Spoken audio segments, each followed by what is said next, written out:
The children of Gaza are suffering.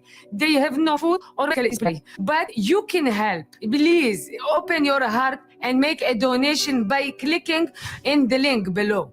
Shukran and God bless you.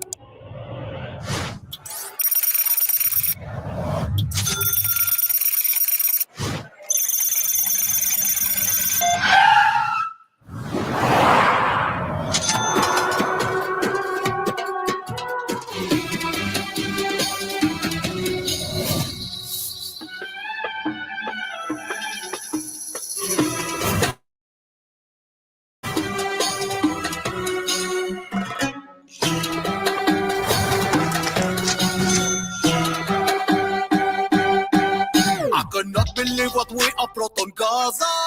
Thank Allah that we are safe in the plaza. There's nothing left to eat like a Ramadan retreat. I don't really give a shit, cause I'm hanging in my sweet. Check out, we are dealing here with monsters. The room service wouldn't bring us lobsters. Told my Khalifa to play with us on FIFA and tell her to dress up like she is a nurse in Shifa. Dollar bills. My people have no water, wonder how it feels. Dollar bills. They have no gasoline. I just want their video wheels. On it, as my dog needs new Armani. Gaza sky is black, but Qatar is always sunny. Knocking on the door. Fuck, it's them or son. Chill ya, baba. I just ordered sushi avocado. Dollar bills. Mash'al is so straight. He just got himself new grills. Dollar bills. Put some Netflix on. I don't want to see the kills. Donate. Ask me. My dog needs new Armani. Gaza skies is bright, but Qatar is always sunny. You just gave me money. Life is pretty funny. Gaza skies is bright, but Qatar is always sunny.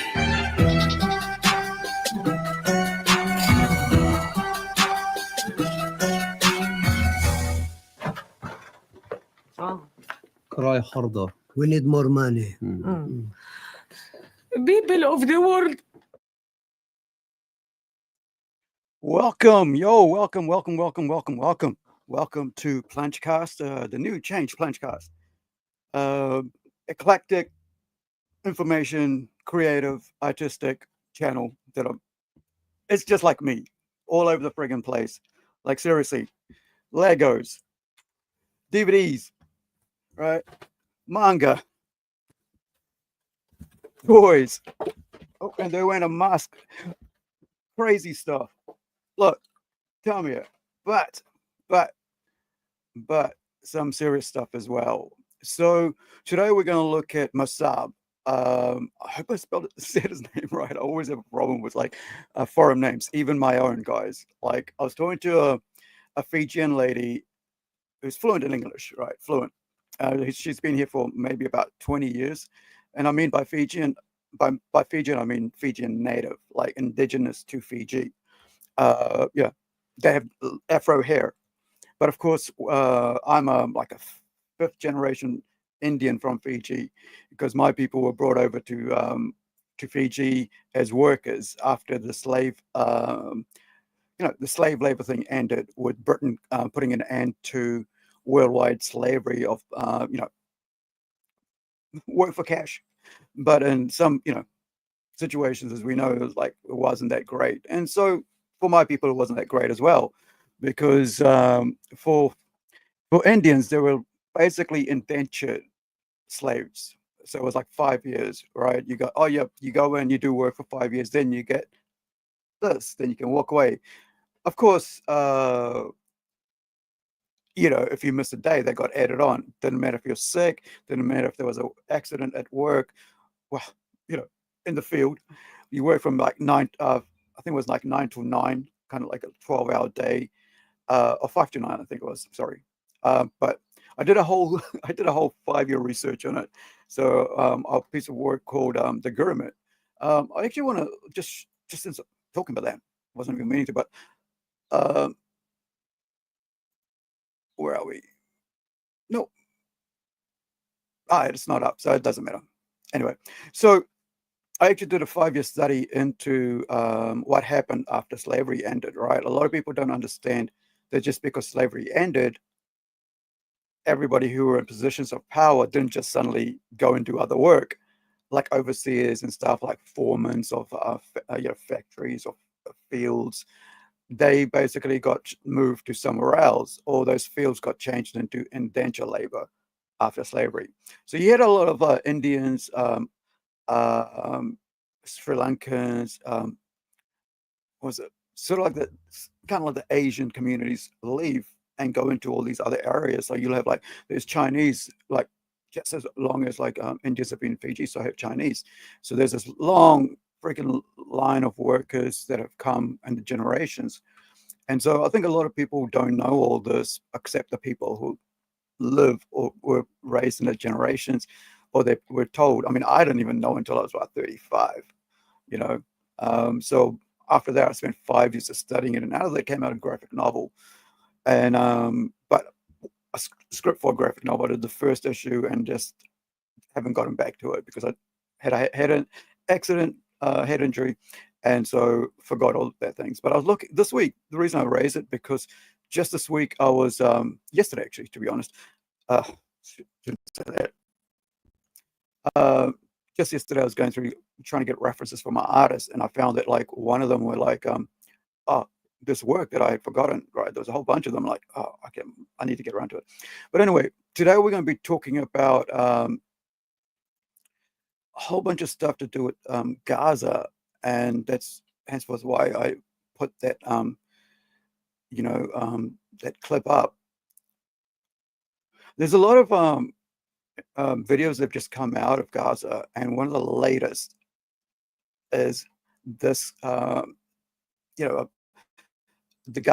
this video from the Trouble Clat, and this is a Turkish guy, and I think it was like Arab. This gentleman here is an Arab Israeli, right? So they're talking about what's about, and so of course it's Mr.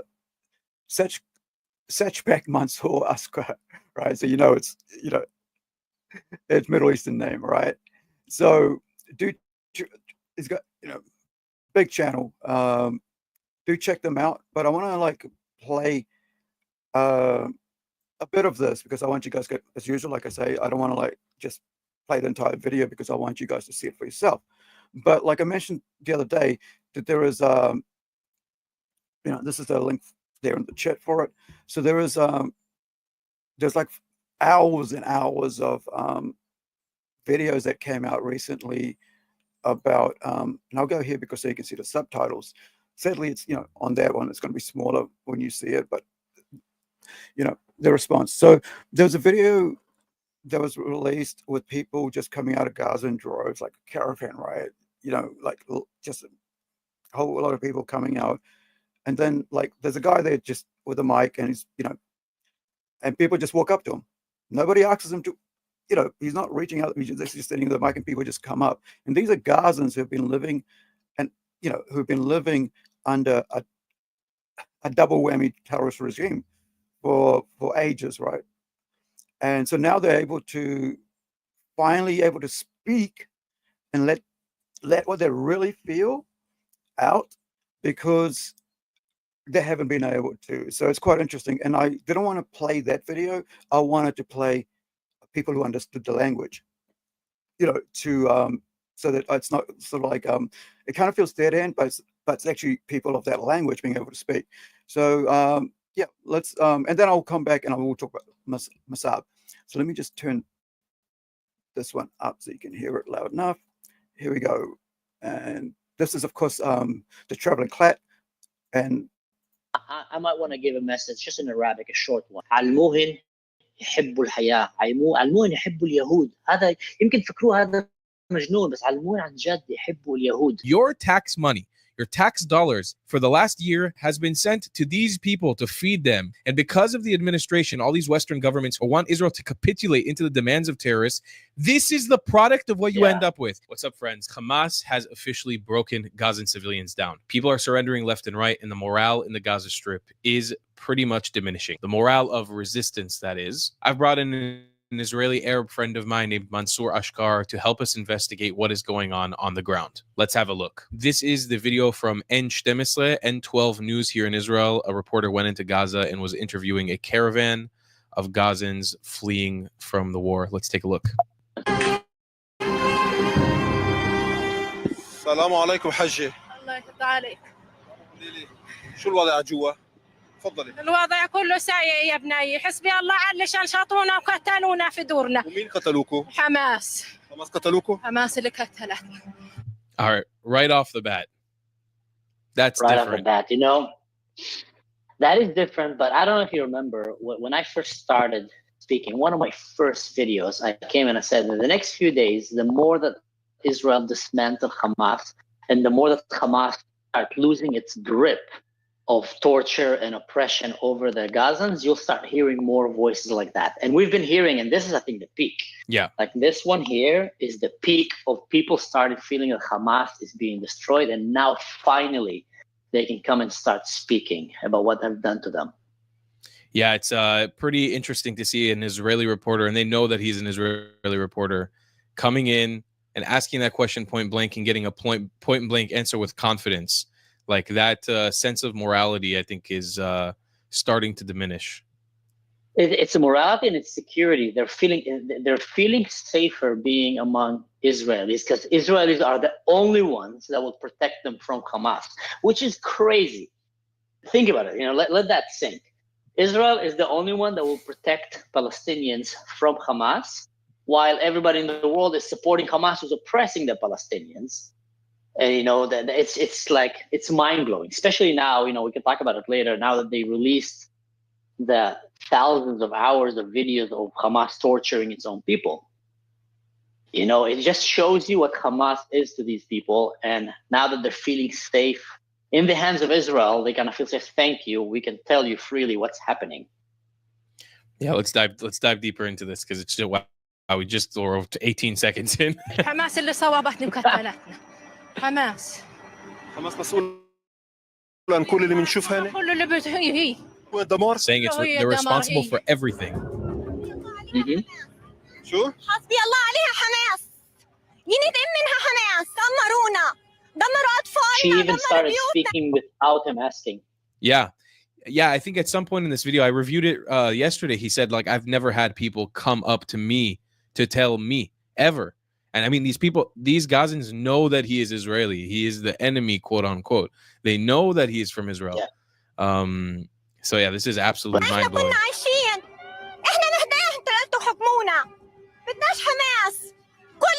Did you hear what she said? No, I didn't pay attention. What was it? That is a key point. She said, please, we want you guys to rule over us. We don't want Hamas. That is insane. The Gazans are coming to an Israeli report, like you said, you know, the enemy so-called, and telling him, you know, Hamas have destroyed us. They've ruined our life. They've killed our children. Please, we want you to rule over us. And now that's not the first time that I've heard that. Not in this war, even way back, you know, from the time that I served in Gaza, all the way when I'm talking to a lot of my friends, they've said that a lot of time, many times, that it was better for them being under the Israeli government because they see the Israeli government and the Jewish people are more honest and decent and in ways just work by the law. You know, that there is a law there. There's less corruption.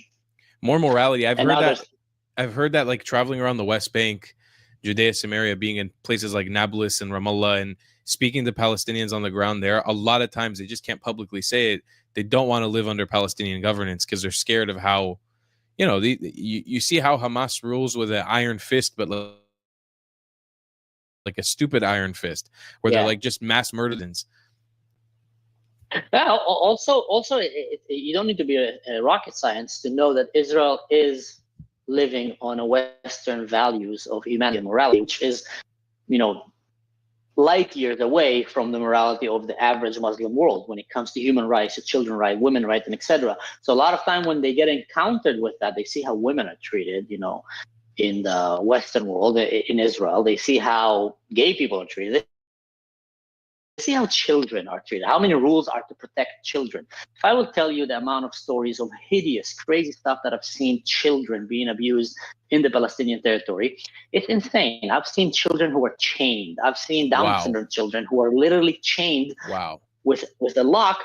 And I mean, there is kind of an explanation to it. I'm not justifying it, but to understand the culture, it's such a taboo, respect culture where you have to hide everything that might make your family look bad and also prevent your family from starting a war with another family because of a mistake.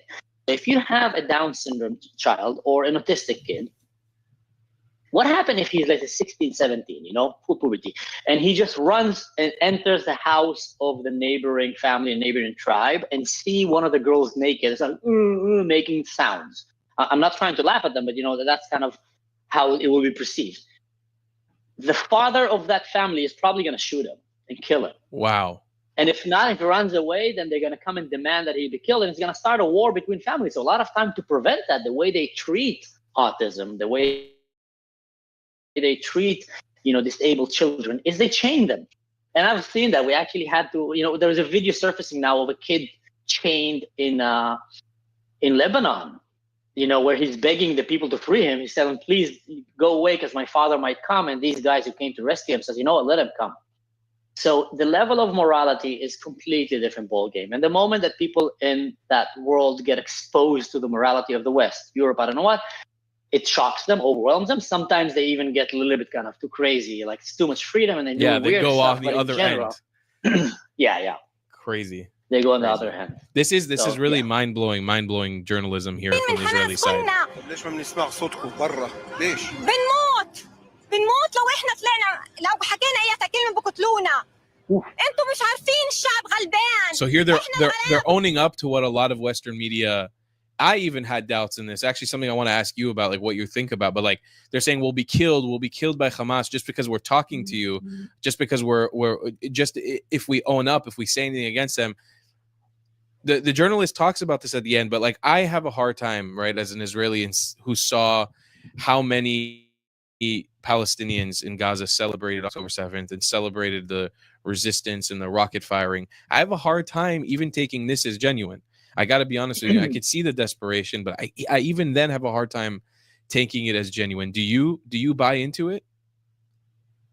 So I tell you what, I understand both sides. First of all, Gaza have been radicalized for several generations. Basically, the whole notion of Palestine was created as a country to support terrorism, basically as an opposition to Israel. They tried to destroy Israel several times with the Arab world. They couldn't. Then they created Palestine to try to destroy Israel and delegitimize Israel. So when you start a culture on these foundations and then you kept radicalizing them with UNRWA and I don't know what, you end up having a culture that will celebrate October 7. You end up having a culture that literally the level of morality there was very, very low. Now, people in the West don't like to hear that, but I don't care. That is the truth, and I've seen it with my own eyes, and we've been there. Now, you need to remember that when Hamas did take power, he eliminated all of the opposition. There were a lot of people that might still celebrate October 7 because they hate Israel. They've been brainwashed to believe that the Jews are evil, and that it's the call of Allah, of God, to kill them all. So when they see the Jewish people suffering or being killed, they celebrate, but they still hate Hamas. So we're talking about right now the majority, because that's what October 7th showed. The majority of people there supported it. The majority there did hate Israel, but it doesn't mean that the majority of the Gazans or most of the Gazans still loved Hamas because they were oppressed. Remember, Hamas kidnapped and tortured so many Gazans. Hamas eliminated so many opposition in Gaza. Hamas will literally go and rob and steal. They're stealing the food from their own people. And now through the war. So the people there are just feeling right now that Israel is liberating them to finally be able to speak about Hamas. It does not mean that this lady loved Israel. Right. Very important to note. But this is, it is crazy, Mansur, to see how the tides have turned. How the tables have turned now since this last year. Crazy. Yeah. All right, let's dive back in. الشعب غلبان راح إذا رفعتي صوتك ضد حماس شو بده يكون؟ بيقتلونا إرهابية. Wow. A Gazan calling Hamas terrorists.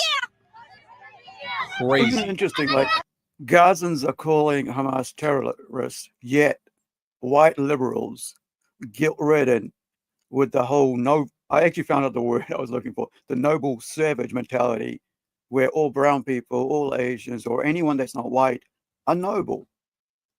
So you sort of look them with rose-tinted glasses, as they say, right? And here you've got a lady who's a mother and who basically is saying that they are the Hamas is terrorists. It's friggin', these people that are running their show.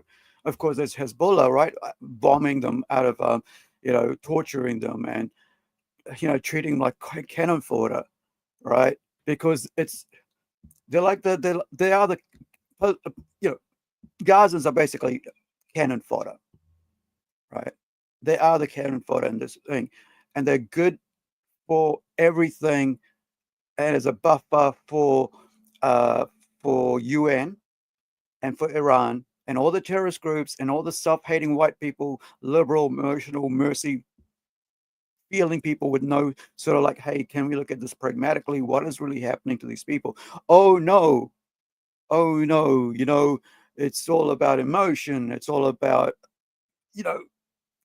sadness and nothing. But here you got mothers, children, wives, daughters, right? Talking about these people being terrorists. There's if you watch further on, these guys talk about it more. But I want to about the the whole being a parent or being a mother who's carried a child for 9 months. Now, I'm not one of them, but I know I almost had a child, actually twins, if I remember, but out of my hand, things happened and we didn't, and I will still feel bad about that situation. Now, one of the things, as I mentioned, there's a connection between a mom and child. Like, that's why you see 50-year-old guys going, thanks, mom, when they win something or whatever. They don't go, hey, dad, because there is this connection that you have with, because most of the time, in such communities, right, where the father's, is working and mom is raising a child up to about 4 years old, 5 years old, until their child is now going to school or kindy, but most of the time is spent with the baby, right? And so there's a connection that's there until that's, like I said, 4 years, 5 years old, depending what country you live in and where early childhood learning is. I have actually a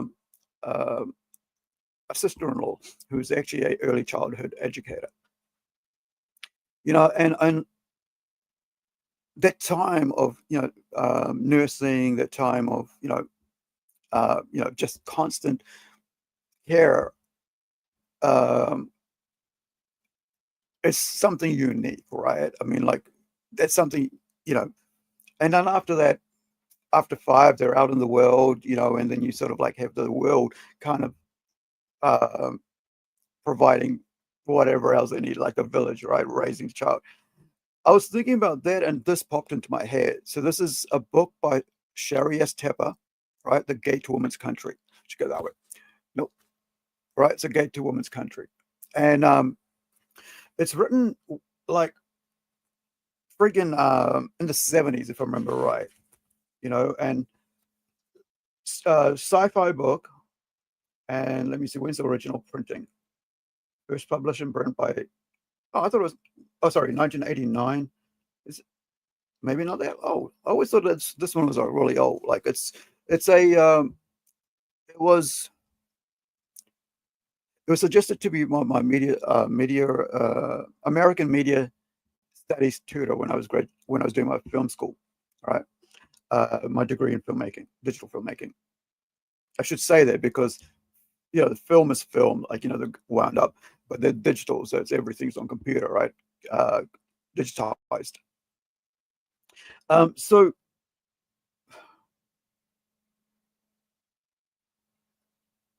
this book is basically woman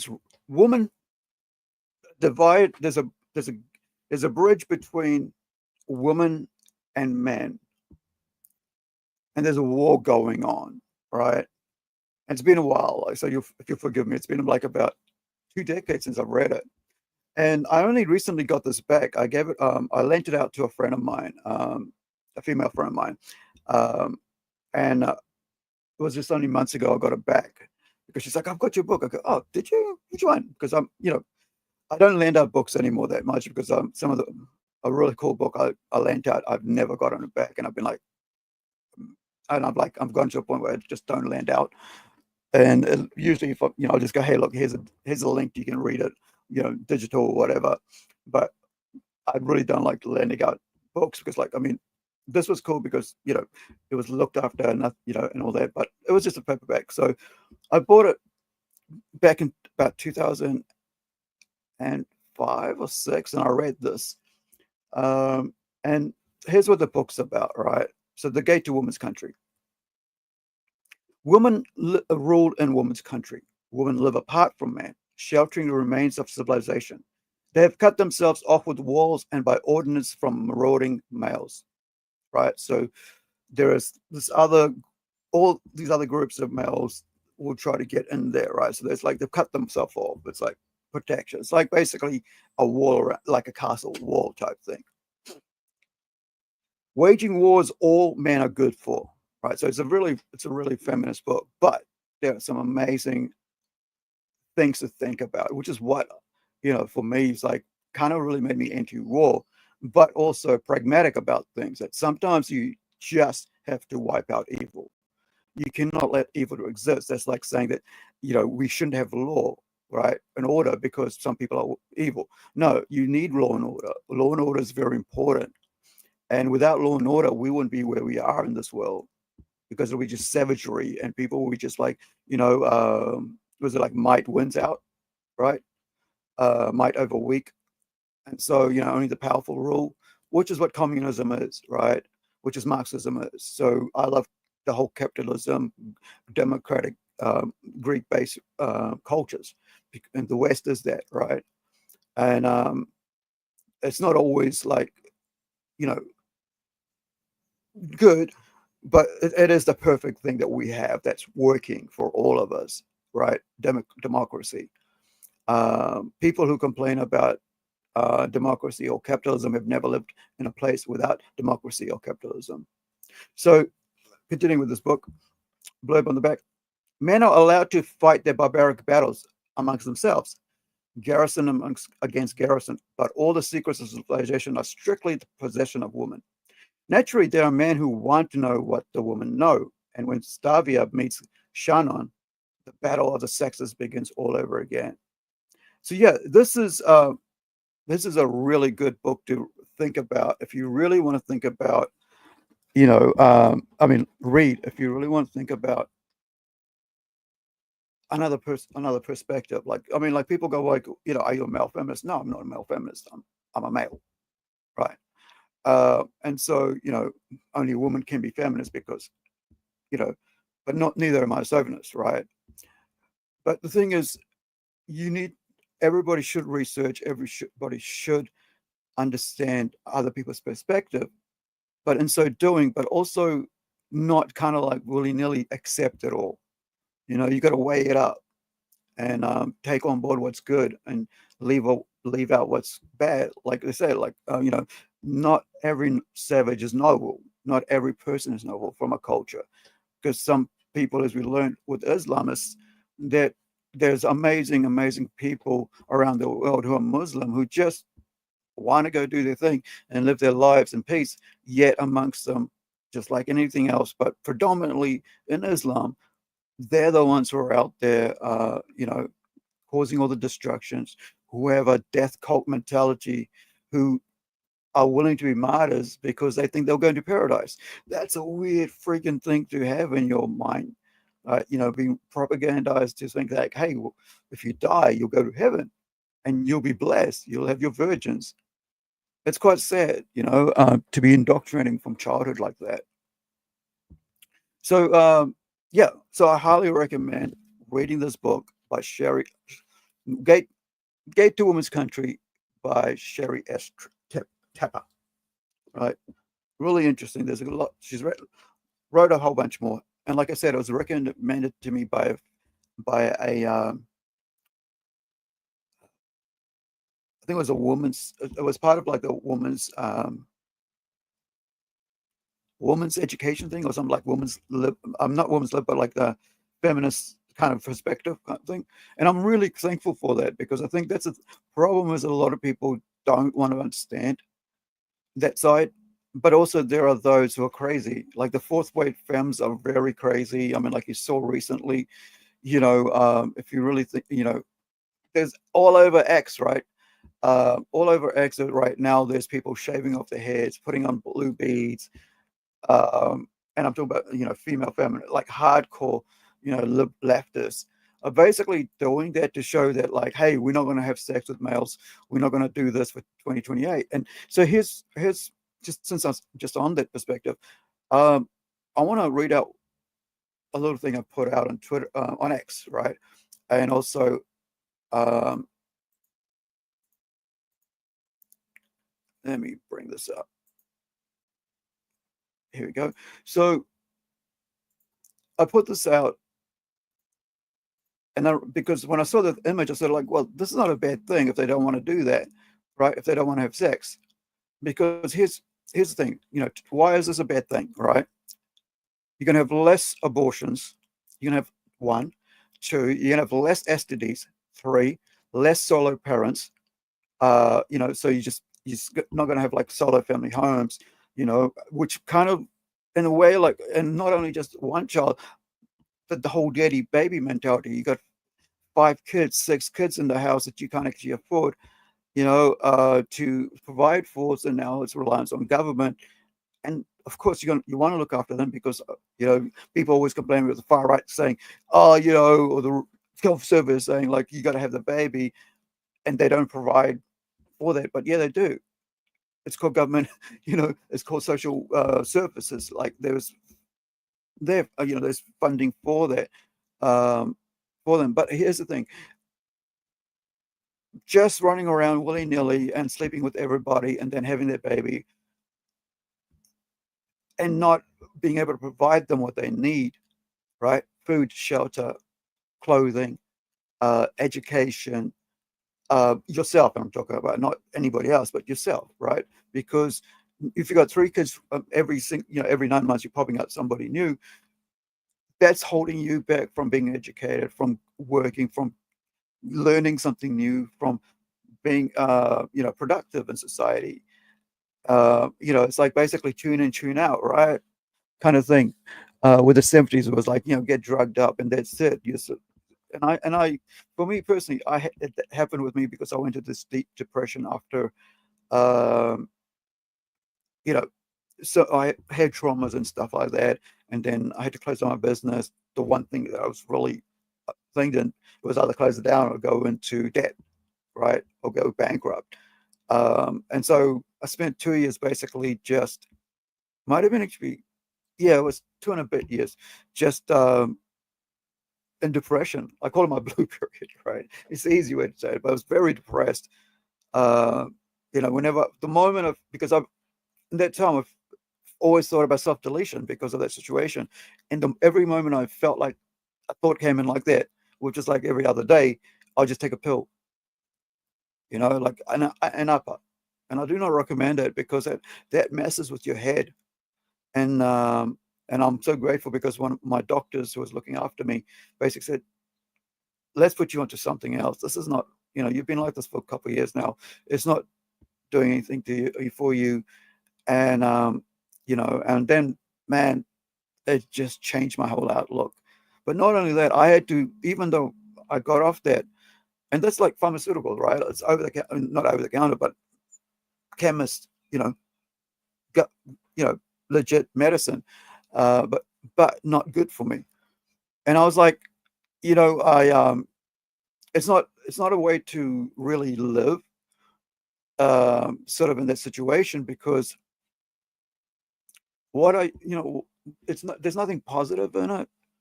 It just drains you emotionally and spiritually, if you believe in that, because you're just like, you're living in your head all the time. You're not actually doing anything else with your hand or not doing creative, because we're supposed to be creative beings, gardening is creative, right? But drawing, art, writing songs, designing, raising a child, that's creative. Because if you're raising a child, you got to teach them how to what to read, like pick up a book, find out what they're interested in. I was thinking about this yesterday, right? Because I was downtown yesterday, and this was on sale. It was basically what happened was I put a video out. I'll play that in a second, actually. How I found out about this, and I actually bought these two because I was like, this is pretty cool, right? In the sense of, like, if you can't beat them, join them. This is by Sherri Tashirogi, Japanese manga artist, writer. And I think, if I remember right, Tashirogi is the creator of Super Sentai, which I think is what was copied into, westernized into Power Rangers. Let me see. I actually found some figures yesterday as well, which was like pretty. I think this is a different one. Let me find it. Bandai. I came across these on my hunt. Yeah. So, Shiba. I'm going to look it up just in a sec, but we'll get back to this thing here. But yeah. So, yeah, and so, like, if you can't provide for your child, then you're like on government aid and stuff, and it kind of becomes a cycle, and every time I say this, people look at me and go, well, but what about you? And I'm like, I'd rather not be this way. I'm this way because I've had 7 to 8 head injuries. My hand doesn't work properly anymore. It's always in pain. I'm always in pain. And if I'm around people for too long, I get aggressive. I get very, temperamental and aggro. As I mentioned, aggressive is the same thing, right? But also in pain. And that even makes me even more aggressive. So I kind of have to manage myself. And that's what's put me in the situation. So I try to explain all this, but throughout the day, I'm always creating. I'm always working. And as you know, I'm a comic book creator, so I'm always out there doing physical stuff. Well, not physical, mental stuff, right? Trying to be, like I said, you need to be creative. You need to be energized. You need to be passionate about something. But if you see your mom and dad, or your dad, like, especially if you're a solo home, and sometimes, if both your parents aren't working, you see them, well, he's having fun time, not doing anything. So why should, it's better that, if dad's not doing anything and he's just getting handouts and gets his Social Security, as you guys in America call it, I don't know what people call it, or the UB, unemployment, over in UK, right? Which is where the UB40 band name came from, because they all met in a friggin' social services, office. Like, they were waiting and they was like talking, and the band decided to form together as a band. That's the greatest story that I've ever had. When I was like in my 90s, when I heard that, I was like, wow, these guys, they were just there looking for a paycheck because they're unemployed, yet they form one of the biggest reggae bands in the world. And a lot.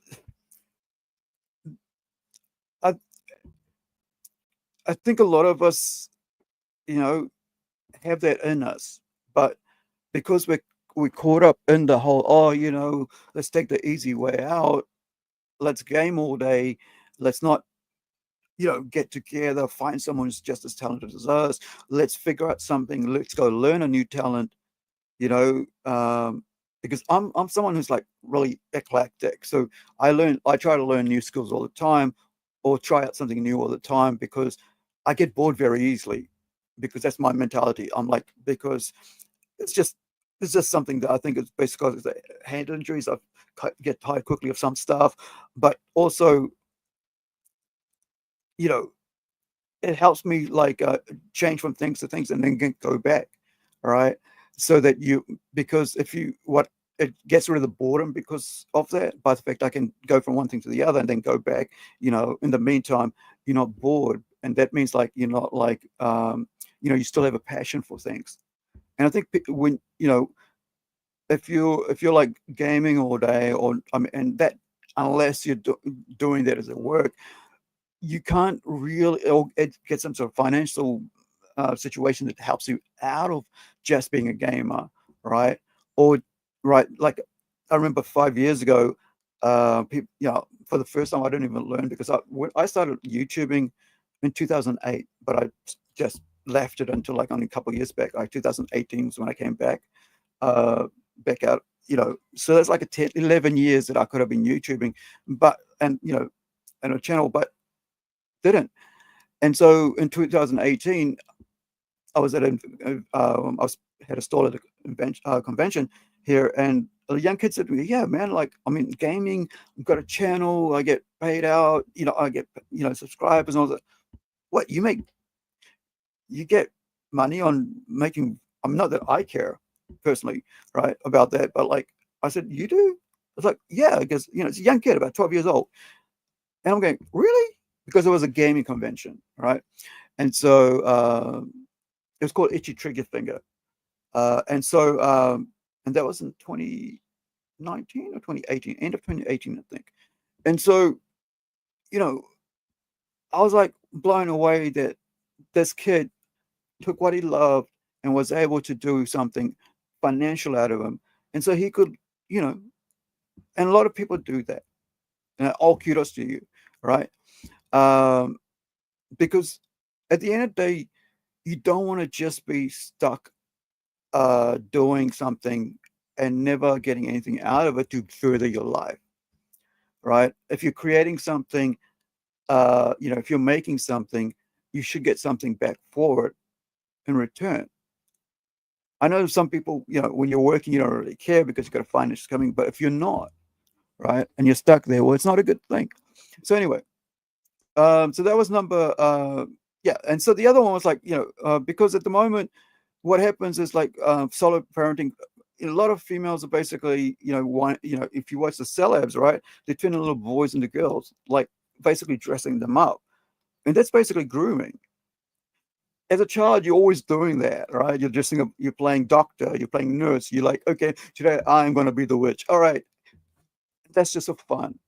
But then these solo parents who are wound up like these people here, right, who shave off their hair and do all this crazy fourth wave feminist thing, extremism, right? They then turn their boy into a girl, or turn the girl into a boy, and then off goes the, cut off pieces of their genitalia. That's not cool, because that's like you're destroying their whole entire life. Kids grow out of these things because they're kids. You're supposed to be an adult in the room, not a child with a child in the room, agreeing with everything. You're like, hey, that's not cool. Oh yeah, sure. Let's have fun for now. But yeah. All right, you're back to being a boy now. Because kids' brains aren't really ready until like about 18, 16, right? And that's why we go 18. We always go 18, you're an adult now. Now you can make up your own decision. And that's why I always stick by the rule, right? For me personally, it should be for everybody. 18, you choose what you want to be. But they want to go for kids. And that's a no-no in my book, because of what's happened to me as a kid. So I'm like, nah. Yeah, you can F yourself if that's what you're at. So the other thing here is, like, then you've got this one here, right? Unless children who actually may survive abortions are not, and are not placed into foster care and adoption, not always the best. I mean, so it should say INR, right? So say like that, rather than having abortion, they give the kid up. And how do all now it's just or they have the child, and they're treating that child that baby really terribly. Now the state has to, America has CPS, I think it's Child Services in New Zealand, I think it is. I'm not certain. Yeah, but of the name. But I was actually part of a court hearing about that, where one of my friends wanted his child back from a foster parent, and I was sitting there going, and I saw that, I was like, the kid is like 3 years old, going on to 3, and I outburst about how I felt like they were not really, because we walked there to say hello to the kid, and they were screaming and yelling and shouting, arguing around this little kid. This is the adopted foster parents, right? And I'm thinking, holy hell. So I went with a friend, and I shouldn't have said it, and I apologized to him later because it wasn't my place to say it because I'm not a family member. But I was just like, you can't, that's not cool, man, to be yelling and swearing on a little baby because they'll take it on. Monkey see, monkey do, right? And I was like, and the guy said, yeah, I accept your apology. Yeah, and I'm, because I said, yeah, I was wrong. I shouldn't have outburst, but and learned a lesson, right? Very early. This is like when I was like 90s, late 90s, maybe about 99. But seeing the court, right? Children's court like that, like mediation, it was really eye-opening for me.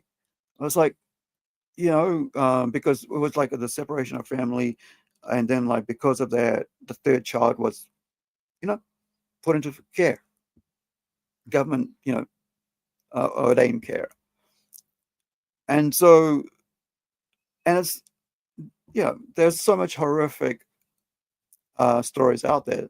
A lot of them on YouTube, right? You can look up people's stories about that, but I think people don't want to think about that either. So because everybody is all abstain from sex, abstain. That's a good way. But these guys are. Thank you. I want to say thank you to these ladies, because the next thing, right? So no more government solo parent aid, right? And here's already said that, but roundabout way in the earlier one there, way back up here, kind of repeating myself, but that was more about solo parenting. But so now you don't have people relying on on aid to raise a child, rather being able to be in a what's it called, like a mother dual family, right? Raising a child together. But instead, and I mean, even if you're lesbian or gay, you're still raising a child together, because whatever, right? As long as you don't freaking groom them, into being gay or lesbian or trans, right? Because that still again goes to the number 4 there for me. But the other side of that is I think it is a huge vex on the services provided to everybody else, because it's going to people who are not really worrying about their future, because hey, here's where I come at that from actual lived experience, right? From people seeing people like that in my 20s, right? In the 90s, around about 1990s in New Zealand, there was a law which put into place that if you had a baby, didn't matter how old you were, you could get funding from the government. So kids would get pregnant at high school, 13, 14, leave high school and go and get this money, $200. And so what was happening was they would do it on purpose. It's like, and like I said, I was around, people would come to our home, and they'll be like trying to get, what we call in New Zealand shenanigans, right? Get pregnant, have sex, get pregnant. And I had a 13-year-old hit on me when I was I was drunk as hell, right? By the way, it's a party at our place, and they shouldn't be there. And it's like, where are the parents? Do your parents, do you know where your 13-year-old daughter is? What's she doing around adults, university students? I didn't even know where she lived, or what town she was from, or if she was from our city. But I did know that someone that who was there actually stole a jacket of mine that ended up way back up north, which that person's cousin wore at school, which my sister saw because of one of a kind. Took me probably about I don't know, $100 to make, to put weave and glass beads into, and cost me $120 to, that's like half of my wages, and then actually another $100 to actually buy the beads. So that's like $200 plus dollars. And it was stolen during a party. I didn't even know it had been stolen. Anyway, back to this girl, right? So there's two of them. One's already hooked up, and I found out a little while later that she got pregnant, and she was around town with a little baby at 14 years old, and a friend. And the other one who was trying to hit on me I was like, the only thing I could think of, was that she was my sister was that time was around 13 years old, and I'm like, this is because I'm like drunk, right? Like, we've been drinking all night. This is like about, we start drinking about 7, and like this is like university days. You don't really think, and these places house. We're in the lounge. I can actually, I'm sitting on the couch. I can see her. I mean, right now, I can picture her, and I'm looking at the right sliders and that, and she's there. I'm like, and she's like, let's go to the room, and she's trying to kiss on me. I'm like, I'm thinking of my sister right now, and I'm thinking, this is not where I want to be right now. No, you, yeah, sorry, no, sorry, you just have your drink and, whatever. And I'm like, I'm so grateful that even in the moment of total intoxication, my brain had a flashback and made me think about my sister, right? And I'm thinking like, because when you're, that's one thing I don't like anymore, but and haven't for a few years now, like being intoxicated where I cannot think. And I think that's something that a lot of males get themselves, and females, of course, like in this situation, right? My situation, into a lot of trouble, right? So that brings me up into this whole thing here, right? Because there is entrapment, right? As you saw my situation, right? Where when you're drunk, you're not really kind of in your right mind, right? Your inhibitions are gone, your intoxication, you're in some other la la land, and you just you're just all jazzed up emotionally, and what is it called? You're horny, right? At that point, you're like, and you're not really thinking straight anyway. And so in that time, somebody's going, oh yeah, both of us, and you've seen, probably know someone in those situations where it's gotten out of hand, where the next day someone's accusing somebody of grape, because it's, two teenagers going at it, drunk as, or middle, 20-year-olds, whatever, or even probably in the 30s, right? And now it's got out of hand or whatever because you're drunk. You think, yeah. I don't need to go more into that. You understand what I'm talking about. But also the other side of the coin is that there are females who actually go out on, like I said, to get pregnant, right? So that they can go on benefit to get social security or whatever it's called in your country and live off that. They're not really concerned about raising a child. They're not really concerned about providing for that child or the well-being of that child's future. It's not thought. They're not really thinking about a kid. They're really thinking about themselves. But then that means like now there's also the other side of that is like, okay, now you got to like a sorrow. Now let me pop this out. Yeah, full.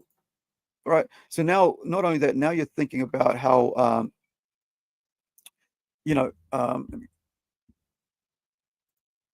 now you're basically thinking about how is it, oh yeah, who's going to pay for it, right? The government's going, well, we don't want to pay for it. The guy has to pay for it, right? And so now you've got a whole bunch of males entrapped into 18 years of their life providing financial aid for the raising of their child, And maybe if they even agreed to it, right? Still, or if most of the time, in those situations, parties, drunkenness, or even just not even drunk, what happens is you've basically got, you basically got a whole bunch of young men, teenagers, financially destroyed. Their future's financially destroyed because now half their wages or percentage or whatever it is going to provide for a child that they didn't even know, they didn't even think they were going to have, because the lady said, oh, I'm on the pill. Or even accidents happen, right? So because that's why people are like, oh, should abstain or use contraception and all that. But they go, but it doesn't feel real. But would you rather spend 18 years of life paying for something financially, or paying for the death of a child, or or just because you want to have a bit of fun? And I'm not against that, but there is contraception. There is, but then there is people who've had 12 abortions. What is that all about? And these are the people these types of the people have had them. Not exactly them, but those types of the people, on the far left who have that many abortions. And it's like a ticket to them. It's like prize. Look, I won another prize. And that's quite sad. So I was going to talk about Mazab. I've been on this for an hour, so I'm just going to leave it at that. But here's the thing, guys. If you're a young man, really, really think about whether it's worth that one moment of of excitement, energy, of thrill, in a situation that you haven't thought about really, and to whether you want to be for 18 years of life, almost like held hostage to a female who doesn't really care about you, doesn't even care about the baby. All she cares about is the money that she can get from you, right? Remember, look, this is not what is it called, red pill, whatever freaking thing. But it's just about what I've been through in my life, what I've seen, what I've seen around me as a 50-year-old, right? From I left home when I was 16, so I've been around a lot of people of different cultures, and so I think it's something that you got to think about when you're thinking about your future as a young man, young woman, especially. Also, is that what you want to do? Do you want to bring a child into the world, or do you want to entrap someone into paying for a child that you don't even care about? So I'm just going to leave it with that. And thank you for sussing this. Come and check out my channel. I really appreciate it. Didn't want to go on this tangent, but let's finish off that, and we'll do Masab and talk about Gaza another day, because I don't want to be going on to that just straight after this. So kakite ano, thank you for checking my channel out, and if you like what I talk about, and if you're new, please subscribe, like, share. I'm just giving you whatever I think about the day, right? Whatever's coming across. I'm not somebody educated, learned, but I've experienced life, and I have a very diverse, eclectic background in many things, and hopefully you get something out of it. But also, the important thing is, guys, educate yourself, right? Learn new skills, learn new hobbies, become passionate about things. Don't just, sit there waiting things to happen. Make things to happen for yourself. Not criminal, but, good things to further your life goals, to further your careers. Travel, do great things, experience life, and when the time comes, raise a family. Thank you so much for listening. Kakite ano. We'll catch you on the next one. My name's Aru. Thank you for checking out Plungecast, and we'll see you next time.